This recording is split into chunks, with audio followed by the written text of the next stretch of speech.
Assalamualaikum warahmatullahi wabarakatuh. Bertemu lagi dengan Wahyudi Seswanto. Kali ini saya akan berbicara masalah pasar. Saudara, ketika pandemi COVID-19 terjadi, saya membentuk grup WA di desa. Mengapa saya membentuk grup? Karena ternyata orang-orang tidak boleh keluar. Kalau keluar dibatasi, harus bermasker. Kalau tidak, sangat penting tidak boleh keluar. Itulah sebabnya saya mencoba untuk membentuk grup. Grup apa itu? Grup dagang. Siapa yang berdagang di sana? Yang berdagang di sana orang desa saya dan untuk orang desa sendiri.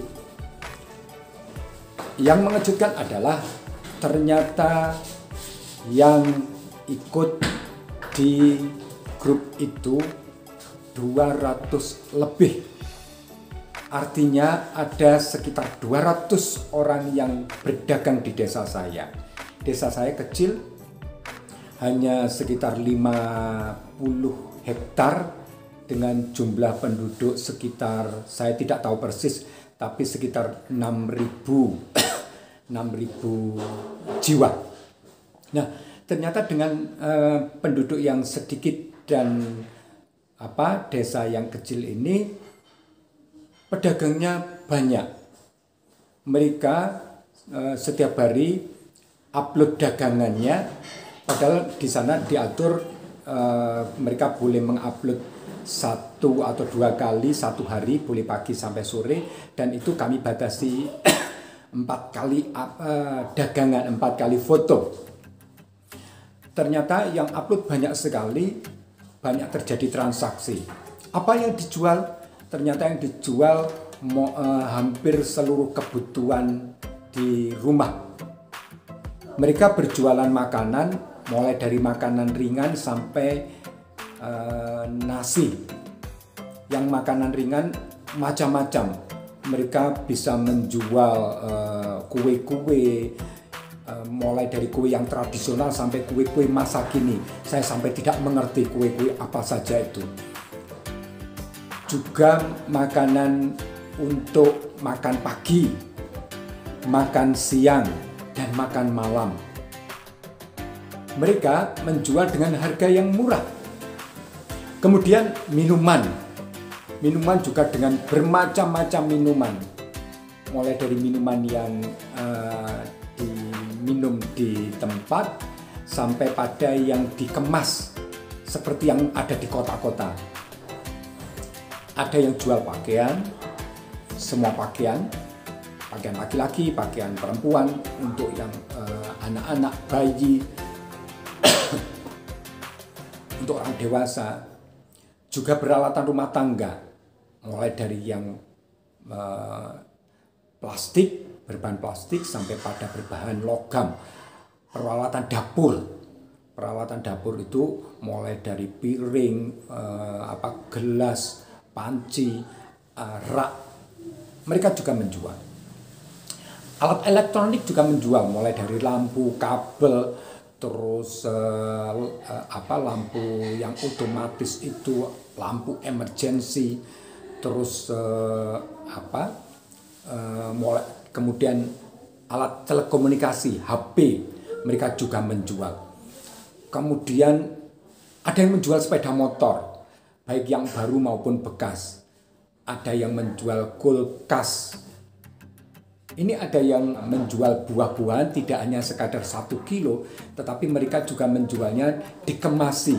Dikemasi bisa satu jenis, tapi bisa berbagai buah, tetapi dikemas menjadi satu, dan itu diantar. Kebanyakan mereka melakukan pelayanan antar ke rumah. Tidak hanya barang, mereka juga menawarkan jasa.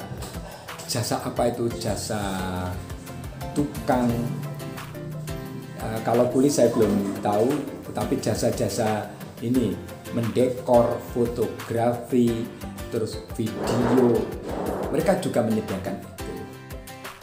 Perlu Anda ketahui, harga harga-harganya menarik sekali.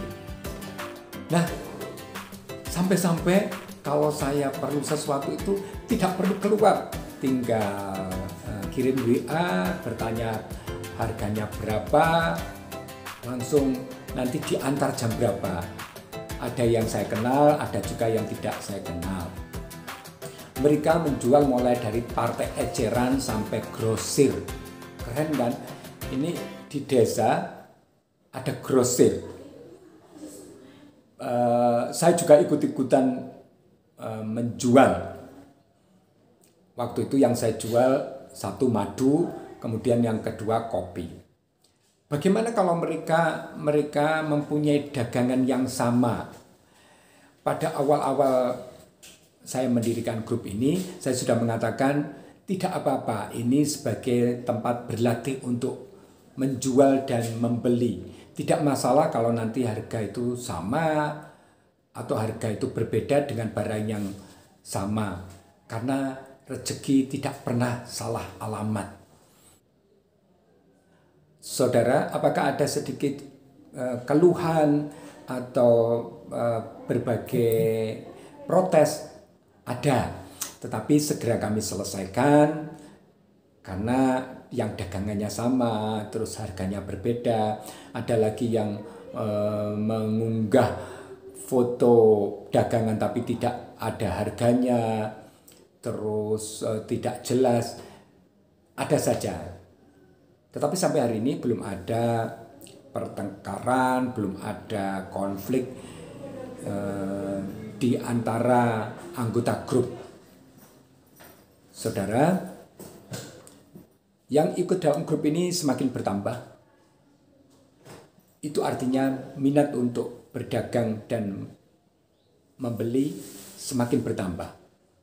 Saya lihat semakin kreatif mereka mengemas dagangannya, jenis dagangannya, terus cara menawarkannya itu sangat kreatif. Pada masa akhir-akhir ini memang pasar itu semakin berdekatan. Antara satu pasar dengan pasar lainnya itu berdekatan, antara satu toko dengan toko yang lainnya berdekatan, antara satu plaza dengan plaza yang lainnya itu berdekatan. Saya ingat sebuah hadis Abu Hurairah radhiyallahu an meriwayatkan bahwa Rasulullah SAW bersabda, hari kiamat belum akan terjadi sampai berbagai fitnah atau malapetaka bermunculan, kebohongan merajalela, dan pasar-pasar menjadi saling berdekatan.